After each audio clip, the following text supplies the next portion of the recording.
دفتر خارجہ کی ایران کی جانب سے پاکستان کی فضائی حدود کی خلاف ورزی کی شدید مذمت۔ دفتر خارجہ کے مطابق پاکستان ایران کی جانب سے اپنی فضائی حدود کی بلا اشتعال خلاف ورزی کی شدید مذمت کرتا ہے۔ پاکستان کی خود مختاری اور سالمیت کی یہ خلاف ورزی مکمل طور پر ناقابل قبول ہے، جو سنگین نتائج کا باعث بن سکتی ہے۔ پاکستان کی فضائی حدود کی خلاف ورزی کے نتیجے میں 2 معصوم بچے جان بحق جبکہ 3 بچیاں زخمی ہوئیں۔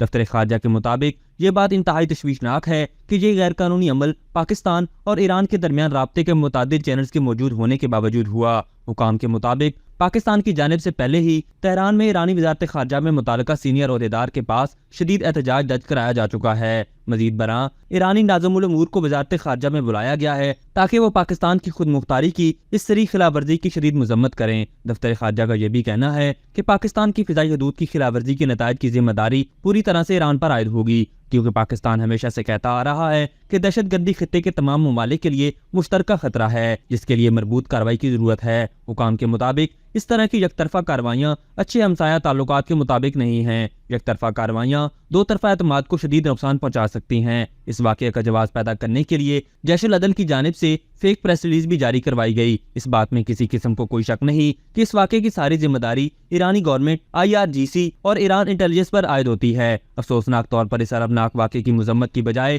ایک مخصوص سیاسی جماعت اپنے مذموم عزائم کی خاطر اس واقعے کو بنیاد بنا کر ملک میں انتشار پھیلانے کی کوشش میں ہمیشہ کی طرح مصروف ہیں۔ ایران کی اس فضائی حملے کی خلاف ورزی کے بعد مخصوص سیاسی جماعت کے سوشل میڈیا اکاؤنٹ سے انڈین اکاؤنٹس کے ساتھ مل کر من گھڑت پروپیگنڈا کیا جا رہا ہے۔ وقت کا تقاضا ہے کہ ملک کی خاطر یکجان ہو کر انتشار کی سیاست کی بجائے پاکستان کی سالمیت اور خود مختاری کو ترجیح دی جائے۔